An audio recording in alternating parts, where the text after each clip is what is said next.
دوسری روایت میں ہے کہ اللہ کے رسول علیہ السلام نے ارشاد فرمایا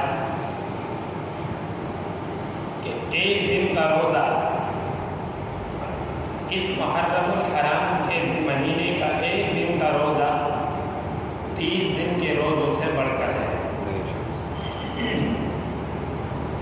حضرت عائشہ صدیقہ رضی اللہ عنہا روایت کرتی ہیں کہ نبی اکرم صلی اللہ علیہ وسلم پر جب روزوں کی فرضیت نہیں آئی تھی تو اس وقت تک عاشورہ کا روزہ فرض تھا۔ جب حضور پاک علیہ السلام پر رمضان المبارک کے روزے فرض ہوئے تو یہ عاشورہ کا روزہ فرض نہیں رہا۔ اس مہینے کے اندر مجھے اور آپ کو کیا کرنا ہے اور اس مہینے کی کیا فرضیت ہے اور اس مہینے میں کیا کیا واقعات پیش آئے ہیں۔ حضرت آدم علیہ السلام نے جب شجر ممنوعہ کا پھل کھایا تھا اور حضرت آدم علیہ السلام کو یہ بات محسوس ہوئی تھی کہ میں نے خطا کی، تو یہ دعا کرتے رہتے تھے ربنا ظلمنا انفسنا وان لم تغفر لنا وترحمنا لنكونن من الخاسرین۔ اے اللہ، میں نے اپنی جان پر، ہم نے اپنی جان پر ظلم کیا، وان لم تغفر لنا وترحمنا، اگر تو نے ہمیں معاف نہ کیا، اگر تو نے ہم پر رحم نہ کیا، لنكونن من الخاسرین، ہم خسارے والوں میں سے ہوں گے۔ آدم علیہ السلام کی توبہ جو قبول کی گئی تھی وہ یہی محرم الحرام کا مہینہ تھا اور عاشورہ کا دن تھا، جس دن میرے اور آپ کے یہاں دھوم دھام سے وہ چیزیں رچی اور بسائی جاتی ہیں کہ جن کا شریعت سے کوئی تعلق نہیں ہے۔ آدم علیہ السلام کی توبہ عاشورہ کے دن قبول ہوئی۔ حضرت ادریس علیہ السلام کو جو آسمان پر اٹھایا گیا، وَاذْكُرْ فِي الْكِتَابِ إِدْرِيسَ إِنَّهُ كَانَ صِدِّيقًا نَبِيًّا وَرَفَعْنَاهُ مَكَانًا عَلِيًّا۔ اے پیغمبر، ذرا ادریس کے سچے واقعوں کو پڑھو، ہم نے انہیں بلند مقام پر اٹھایا۔ ادریس علیہ السلام کو جب اللہ تبارک و تعالیٰ نے آسمانوں پر اٹھایا تو وہ بھی یہی محرم الحرام کا مہینہ تھا اور عاشورہ کا دن تھا۔ ابراہیم علیہ السلام جس دن دنیا میں پیدا ہوئے اور ابراہیم علیہ السلام نے جس دن نمرود کے بتوں کو توڑا، ابراہیم علیہ السلام کو جس دن آگ میں پھینکا گیا، ابراہیم علیہ السلام پر جس دن آگ گل و گلزار ہو گئی، وہ دن بھی عاشورہ کا دن تھا اور محرم الحرام کا مہینہ تھا۔ مجھے اور آپ کو اس محرم الحرام کی بس اتنی فرضیت معلوم ہے کہ 2-4 دن جو عیسائیوں کا طریقہ ہے کہ جو 2-4 دن کہ ایک دن آئے گا کہ علم منا لیں گے، ایک دن آئے گا مہندی منا لیں گے، ایک دن آئے گا محرم منائیں گے۔ اس مہینے کی فرضیت مجھے اور آپ کو بس اس حد تک معلوم ہے، اس کے بعد مجھے اور آپ کو معلوم نہیں کہ اس مہینے میں کیا کیا واقعات پیش آئے۔ ابراہیم علیہ السلام پر جو آگ ٹھنڈی ہو گئی تھی وہ عاشورہ کا دن تھا۔ حضرت یعقوب علیہ السلام کی فراق میں روتے جب بینائی چلی گئی تھی اور جب بینائی واپس آئی تب بھی عاشورہ کا دن تھا اور محرم الحرام کی 10ویں تاریخ تھی۔ اور ایک روایت کے اندر آتا ہے کہ جب حضرت یعقوب علیہ السلام کی حضرت یوسف علیہ السلام سے ایک طویل مدت کے بعد میں جب ملاقات ہوئی تو وہ بھی محرم الحرام کا مہینہ تھا اور عاشورہ کا دن تھا۔ حضرت موسیٰ علیہ السلام کو فرعون کی بغاوت اور اس کی عداوت سے جب اللہ تبارک و تعالیٰ نے بچایا اور فرعون کی شہنشاہیت اور فرعون کی فرعونیت کو دریائے نیل میں غرق کیا، وہ بھی عاشورہ کا دن تھا اور محرم الحرام کی 10ویں تاریخ تھی۔ حضرت سلیمان علیہ السلام کی جب حکومت چلی گئی، سلیمان علیہ السلام نے اللہ سے دعا کی اور جب وہ حکومت واپس آئی تو وہ بھی عاشورہ کا دن تھا اور محرم الحرام کا مہینہ تھا۔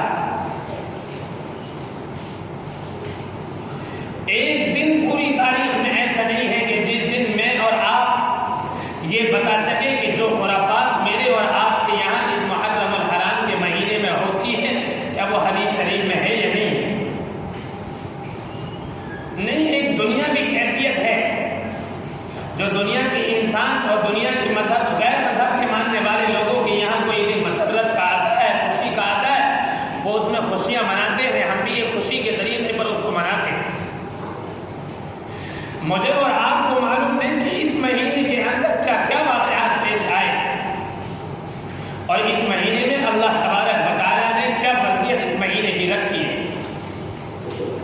مجھے اور آپ کو تو بس اتنا معلوم ہے کہ نہیں ابھی 2-4 دن کے بعد میں محرم آئیں گے اور ہم بھی اس میں فل عیاشی کریں۔ میں اور آپ دیکھیں ابھی آنے والے 3-4 دن کے بعد میرے اور آپ کو سنبھل کا کیا حال ہوگا۔ نوجوان لڑکیاں اور نوجوان لڑکے بے پردہ گھوم رہے ہوں گے، انہیں کچھ معلوم نہیں کہ یہ مہینہ کیا ہے، کہ نہیں بس مہینہ ہے، ہماری یہ فطرت ہے۔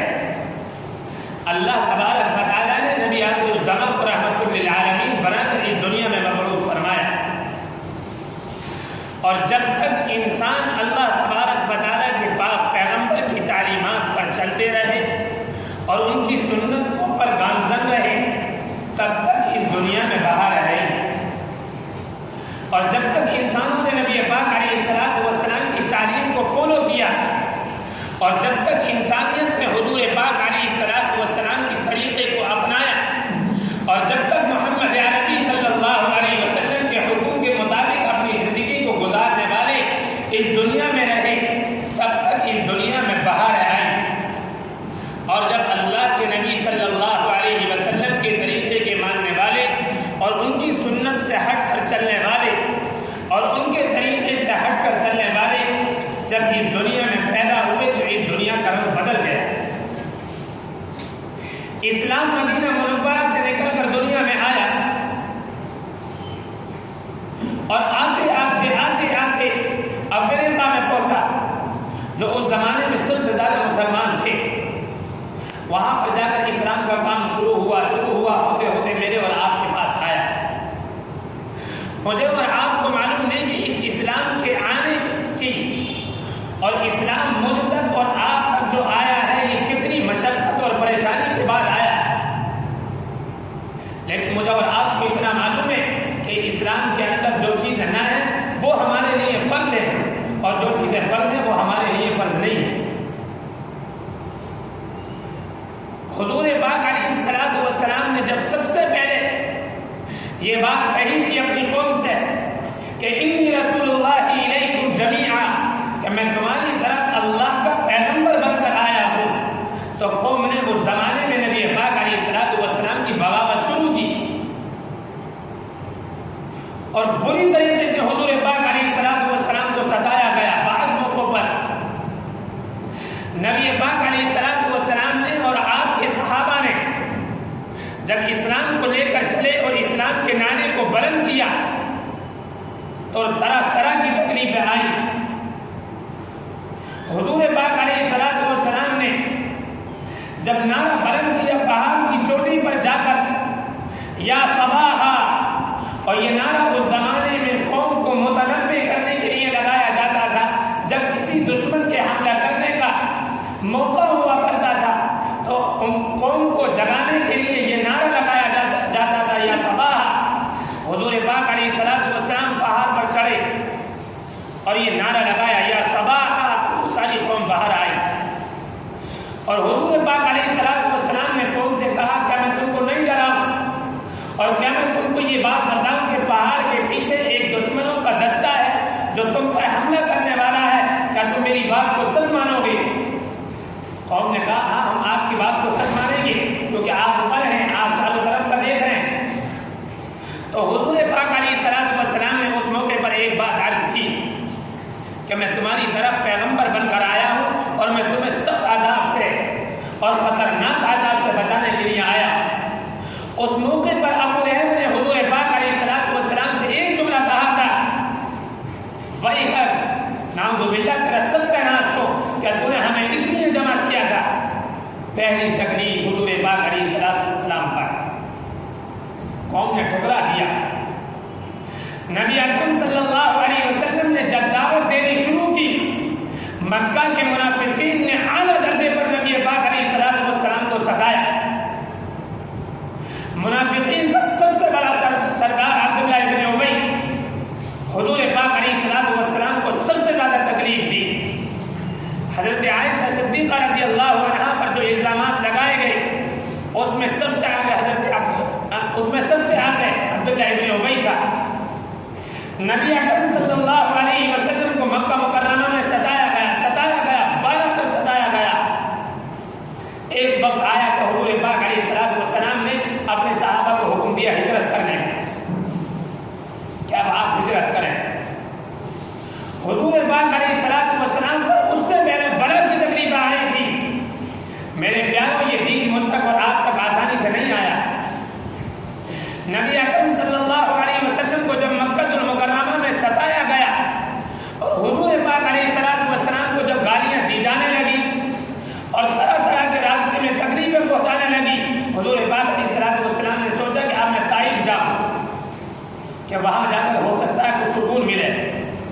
نبی اکرم صلی اللہ علیہ وسلم نے طائف کا رخ کیا، مکہ مکرمہ کی تکلیفیں بھی برداشت کرتے ہوئے آئے۔ طائف میں جب نبی پاک علیہ الصلوۃ والسلام نے اپنے قدم مبارک رکھے تو وہاں کے کچھ بے وقوفوں نے نبی پاک علیہ الصلوۃ والسلام کو ستایا۔ روایت کے اندر آتا ہے کہ نبی پاک علیہ الصلوۃ والسلام ایک قدم اٹھاتے تھے اور ایک قدم زمین پر رکھتے تھے کہ وہ خبیث پتھر اٹھا کر مارا کرتے تھے، اور اتنا مارا کہ نبی پاک علیہ الصلوۃ والسلام لہو لہان ہو گئے۔ کس بنیاد پر؟ کہ یہ دین میری امت کو پہنچ سکے اور میری امت میرے دین پر گامزن رہے، وہ میرے دین سے ہٹ کر دنیا کے کاموں میں نہ لگے، وہ میری سنت کو سے ہٹ کر بغاوت نہ کرے، میری قوم میرے دین پر جم جائے، میری امت آنے والی قیامت کے جہنم سے بچ کر جنت میں چلی جائے۔ یہ نبی پاک علیہ الصلوۃ والسلام نے میری اور آپ کی خاطر تکلیفیں برداشت کی۔ ایک موقع تو یہ، ایک موقع پر حضور پاک علیہ الصلوۃ والسلام نماز پڑھ رہے تھے، ایک خبیث آیا اور آ کر اونٹنی کی اوجڑی کو حضور پاک علیہ الصلوۃ والسلام کے پیٹھ مبارک پر رکھ دی، جس کی وجہ سے نبی اکرم صلی اللہ علیہ وسلم اٹھ نہ سکے۔ ایک موقع پر حضور پاک علیہ الصلوۃ والسلام کے گلے مبارک میں پھندا ڈالا گیا اور اس کو کھینچا گیا۔ یہ تکلیف برداشت کی حضور پاک علیہ الصلوۃ والسلام نے۔ ایک موقع پر حضور پاک علیہ الصلوۃ والسلام گزرے ہوئے جا رہے تھے کہ ابو جہل نے نبی پاک علیہ الصلوۃ والسلام کو گالی دی، اور اس موقع پر اللہ کے رسول علیہ الصلوۃ والسلام نے کچھ نہ کہا۔ حضرت حمزہ آئے، آنے کے بعد حضرت حمزہ کو معلوم ہوا کہ نبی اکرم صلی اللہ علیہ وسلم کو گالی لگی۔ حضرت حمزہ رضی اللہ عنہ جب تک اسلام نہیں لائے تھے، گئے اور جا کر ابو جہل کے سر پر ایک تلوار ماری اور کہا کہ تمہیں پتہ ہے، تمہیں معلوم ہے تم کس کو گالی دے رہے ہو، اور تم کیا سمجھتے ہو میں اب نبی اکرم صلی اللہ علیہ وسلم کے دین پر ہوں۔ یہ ساری مشقت حضور پاک علیہ الصلوۃ والسلام نے برداشت کی۔ میرے عزیزو، یہ دین مجھ تک اور آپ تک بڑی مشقت کے ساتھ آیا، اور میں اور آپ اس دین پر نہ چلیں اور اس سے ہٹ کر اپنی زندگی گزاریں تو مجھ سے اور آپ سے زیادہ بدبخت اس دنیا میں کوئی نہیں ہے۔ نبی اکرم صلی اللہ علیہ وسلم نے یہ ساری تکلیف برداشت کی۔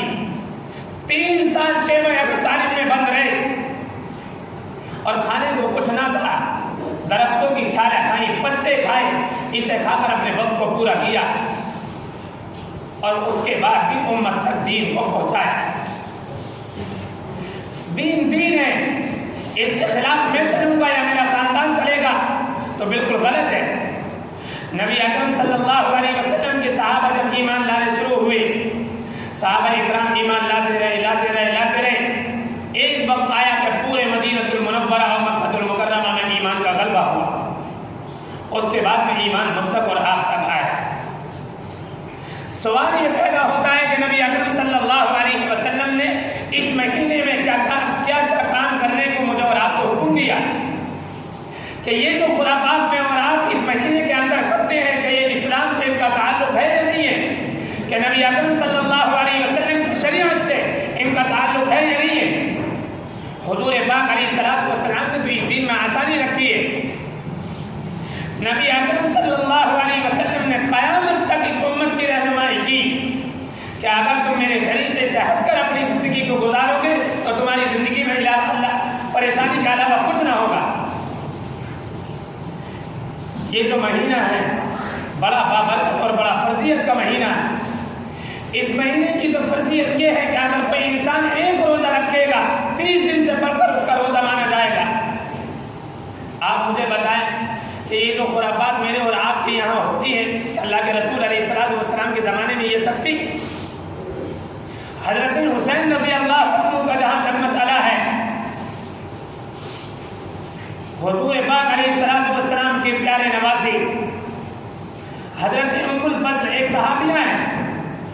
ایک موقع پر حضور پاک علیہ السلام کے پاس آئی اور آنے کے بعد عرض کیا بڑی گھبراہٹ کے ساتھ کہ اللہ کے رسول میں نے ایک خطرناک خواب دیکھا ہے، اور وہ خواب یہ ہے کہ حضرت فاطمہ رضی اللہ عنہا کا گوشت کا ٹکڑا کٹا ہے اور وہ آپ کی گود میں ہے۔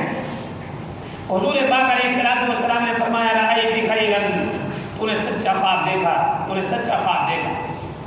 حضور پاک علیہ السلام مسجد نبوی میں تھے کہ آپ علیہ السلام کو یہ خبر معلوم ہوئی کہ فاطمہ الزہرا رضی اللہ عنہا کے ایک بیٹا پیدا ہوا ہے۔ اللہ کے رسول صلی اللہ علیہ وسلم آئے، آنے کے بعد گود میں لیا، بوسہ لیا، پیار کیا۔ آپ بار بار اپنے نواسے کو دیکھتے اور خوش ہوتے۔ اس کے بعد حضور پاک علیہ السلام نے اپنے نواسے کے کان میں اذان دی اور دوسرے کان میں تکبیر دی۔ نبی اکرم صلی اللہ علیہ وسلم جب دیکھتے رہے، خوشی ہوتی رہی۔ اس کے بعد میں ام الفضل فرماتی ہے کہ میں اچانک دیکھتی ہوں کہ اللہ کے رسول صلی اللہ علیہ وسلم کی آنکھوں میں آنسو آ گئے۔ میں نے معلوم کیا کہ اللہ کے رسول آپ کیوں رو رہے ہیں، آپ کو کیا پریشانی ہے؟ حضور پاک علیہ السلام نے پورا معاملہ کچھ ہو رہے ہیں۔ حضرت حسین رضی اللہ عنہ جب حضرت حسین رضی اللہ عنہ جوان ہوئے اور جب معلوم ہوا کہ یزید حکومت پر بیٹھا ہوا ہے، حضرت حسین کو یہ بات گوارا نہ ہوئی۔ گئے اور جانے کے بعد بہت لمبی تفصیل کے ساتھ واقعہ ہے، گئے اور جانے کے بعد کام اپنا شروع کیا جو دین کا کام تھا۔ کیا حسین رضی اللہ عنہ اسی وجہ سے لڑے تھے کہ میرے اور آپ کے یہاں خرافات ہو؟ آپ مجھے بتائیں میرے پیاروں، میرے عزیزوں، اگر میں اور آپ دین سے بغاوت کریں گے تو دنیا میں نہ سکون مل سکے گا نہ آخرت میں بچ سکیں گے۔ ایک نہ بچ سکے گا جو ایک بھی بچ سکے۔ عجیب کہانی ہے، ہم اپنی طرف سے جو باتیں ایجاد کریں گڑیں کہ نہیں ہمیں تو اسی پر چلنا ہے۔ حضرت حسین رضی اللہ عنہ نے اپنی گردن کو یوں نہیں کٹایا تھا، یہ کہا تھا کہ جب کبھی حضور پاک علیہ السلام کے دین پر اور جب کبھی میرے نانا کے دین پر آنچ آئے اور جب کبھی میرے نانا کا دین کمزور ہو اور جب کبھی میرے نانا کے ماننے والے کمزور ہو جائیں، اس وقت میں تم اپنے گردن کو جھکا دینا کہ ہم دین سے نہیں ہٹ سکتے۔ یہ پیغام دیا حسین نے، یہ پیغام نہیں دیا تھا کہ تم بڑے بڑے تعزیے بنانا اور اس میں جا کر خرافات کرنا اور اس میں جا کر ہماری بچیاں اور اس میں جا کر ہمارے بچے غیر محرم آپس میں مل رہے ہیں، ٹکرا رہے ہیں، ایک دوسرے سے باتیں کر رہے ہیں۔ یہ پیغام حضرت حسین کا نہیں تھا جو کہہ رہا ہے سراسر دین کی مخالفت کر رہا ہے۔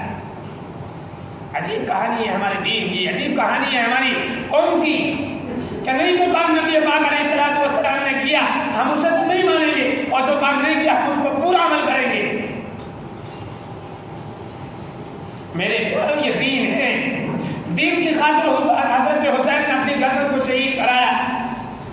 میں اور آپ تو دیکھیں ہمارے پاس نمازیں پوری نہیں ہیں، ہمارے پاس سنتوں پر چلنے کا طریقہ نہیں ہے، ہم حضور پاک علیہ السلام کے طریقے پر نہیں چلتے۔ نہیں جو کام ہے محرم اصل ہے، یہ فرض ہے، پہلے ایسا منائیں گے۔ میرے پیارو پہلے نماز کو ادا کر لیں، پہلے نماز ہے بعد میں دوسرے کام ہیں۔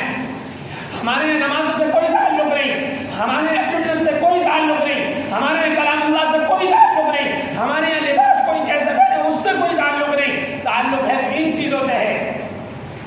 تو کیا یہ دین ہے؟ اگر کسی کو میں اور آپ دین کہتے ہیں تو آپ بتائیں کہ صحابہ اکرام کا وہ کیا تھا وہ طریقہ جو اپنی گردن میں کٹائی دی؟ اگر میرے اور آپ کا یہ دین ہے تو ان کا کیا تھا؟ میرے پیاروں کو ان سے زیادہ مشقت دین میں کسی نے برداشت کی؟ کون اللہ کا بندہ ہے مجھے آپ بتائیں جو اس مہینے کے آنے کے بعد اس نے عہد کیا ہو کہ میں انشاءاللہ آج کے بعد اپنی زندگی میں کبھی نماز نہیں چھوڑوں گا؟ مجھے اور آپ بتائیں کہ اس مہینے کے آنے کے بعد میں کسی کو کچھ معلوم نہیں ہے کہ نہیں دوسری خرافات ہے نہیں؟ آپ پورے مجمع میں ایک اللہ کا بندہ مجھے بتا دے کہ اس مہینے کے آنے کے بعد میں نے اور آپ نے اپنی سوچ کو بدلا ہو کہ نہیں اب ہم دین پر چلیں گے؟ آپ بتائیں کسی اللہ کے بندے نے اس مہینے کو پانے کے بعد بھی یہ سوچا کہ ہاں میں بھی اپنے بچوں کو دینی تعلیمات دلاؤں گا؟ ایک ہے کوئی اللہ کا بندہ؟ نہیں، یہ ساری باتیں تو بات کی بات ہے، پہلے جو دنیا کا معاملہ ہے، جو دنیا جس چیز سے خوش ہوتی ہے ہم اسے کریں گے۔ نہیں یہ دین نہیں ہے، یہ دین نہیں ہے۔ تابعداری تو حضور پاک علیہ السلام کی ہے۔ جو اللہ کا بندہ نبی اکرم صلی اللہ علیہ وسلم کی تابعداری کرے گا وہ فلاح پائے گا، وہ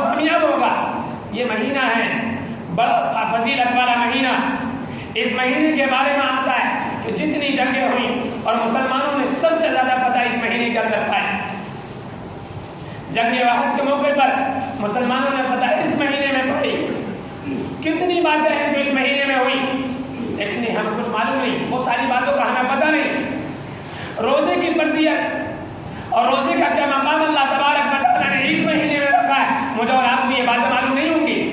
نہیں، دوسری باتیں تو بہت ساری معلوم ہے. کیوں؟ کیا اس میں اپنی نفس کا مسئلہ ہے، وہ ایک دنیاوی مزاج ہے.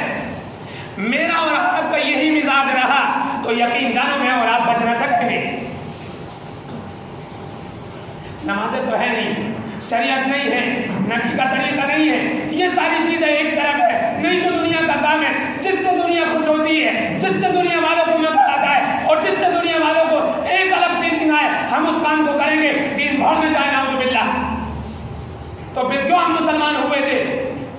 کون خلقت ہے نعوذ باللہ؟ ہم نہیں مانتے محمد رسول اللہ کی شریعت کو. کون خلقت ہے نعوذ باللہ؟ ہم نہیں مانتے اللہ کے پیغام کو. کون خلقت ہے نعوذ باللہ من ذالک؟ ہم نہیں مانتے کلام اللہ کو. یہ ساری باتیں ایک طرف ہے، ہم پہلے دنیا کو خوش کریں گے. اگر یہی مسئلہ ہے تو ٹھیک ہے کریے. وسیق الذین کفروا الی جہنم زمرا، اور قیامت کے دن مجھے اور آپ کو بھی ٹھوک دیا جائے گا جہنم میں. یہ اللہ کا نظام ہے.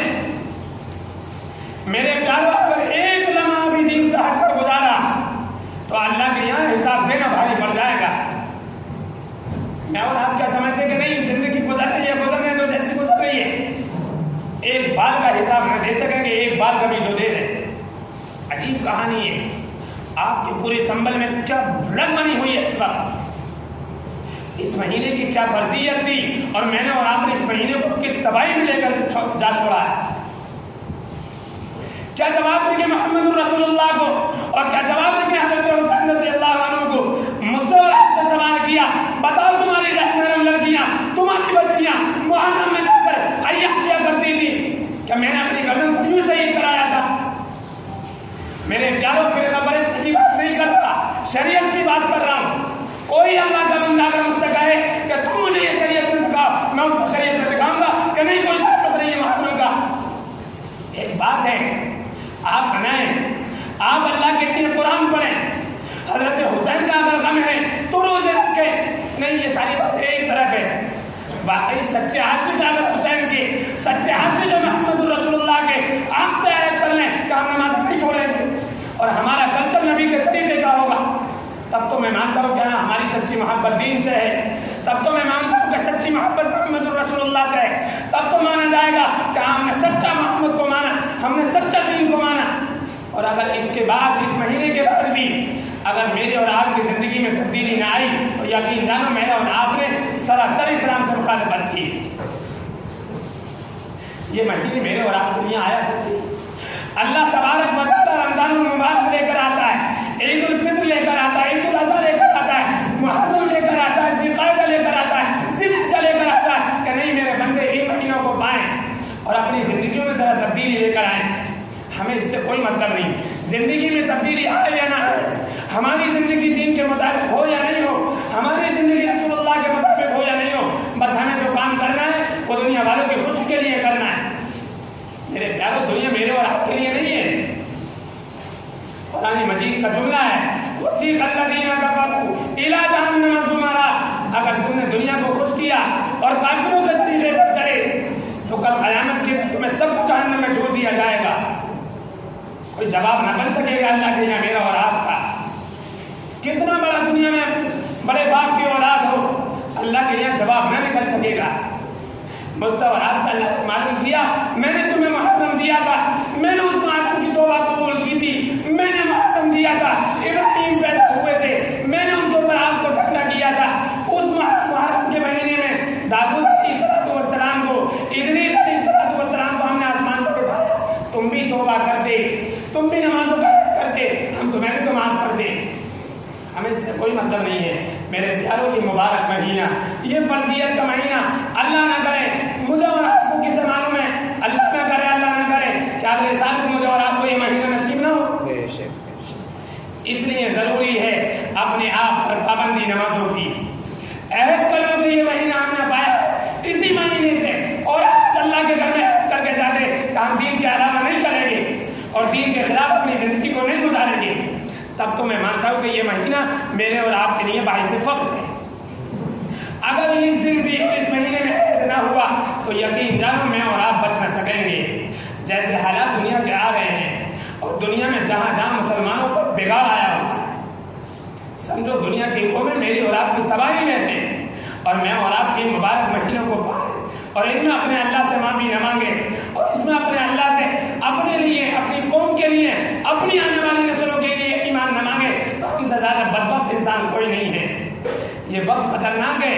اللہ نے جب یہ مبارک موقع دیا، مبارک مہینہ دیا، اس میں اللہ سے جو لگا کر، اللہ سے دل لگا کر اپنے گناہوں کی معافی، اپنے گھر میں دینی ماحول، اپنے بچوں کو دینی زندگی، اپنے بچوں میں دینی ماحول کو پیدا کرو، انشاءاللہ تب تو یہ مہینہ میرے اور آپ کے لیے کامیاب ہے، تب تو یہ مہینہ میرے اور آپ کے لیے باعث فخر ہے، تب تو اس مہینے کی فرضیت اور اس مہینے کا آنا میرے اور آپ کے لیے اور آنے والی تمام قوموں کے لیے بہت اچھا مہینہ ہے۔ اگر اس سے ہٹ کر زندگی گزاری تو یہ مہینہ کیا رمضان المبارک کا مہینہ بھی آ جائے، میں اور آپ اپنی زندگی میں تبدیلی لانے کا ارادہ نہ کریں تو میرے اور آپ کے لیے اس مہینے کی بھی کوئی فرضیت نہ رہی۔ اس لیے ضروری ہے، یہ مبارک مہینہ ہے، اس میں نبیوں کی توبہ قبول ہوئی۔ آدم علیہ السلام نے توبہ کی تھی اس مہینے میں، آدم علیہ السلام کی توبہ قبول ہوئی۔ یونس علیہ السلام کو اسی مہینے میں مچھلی کے پیٹ سے نکالا گیا تھا۔ میرے پیارو یہ مہینہ اللہ کے گھر میں آج جمعے کے دن رہ کر کے جائیں، ہم اس مہینے کی پانے کی برکت سے انشاءاللہ اپنی زندگی کبھی دین کے خلاف نہیں گزاریں گے، ہم آگے کی زندگی دین کے مطابق گزاریں گے، نمازوں کے مطابق گزاریں گے، اللہ کے رسول کے طریقے کے مطابق گزاریں گے۔ انشاءاللہ میں اور آپ دیکھیں گے جو بہاریں اب سے 20 یا 25 سال پہلے دی وہ بہاریں مجھے اور آپ کو بھی دیکھنی نصیب ہوئیں گی۔ اللہ کرے کہ مجھے اور آپ کو اس مہینے کی برکت سے نمازوں کو پابند بنائیں، اللہ تبارک و تعالی مجھے اور آپ کو اچھی زندگی نصیب فرمائیں، اللہ تبارک و تعالی مجھے اور آپ کو دین پر چلنے والا بنائیں۔ وآخر دعوانا ان الحمد للہ رب العالمین۔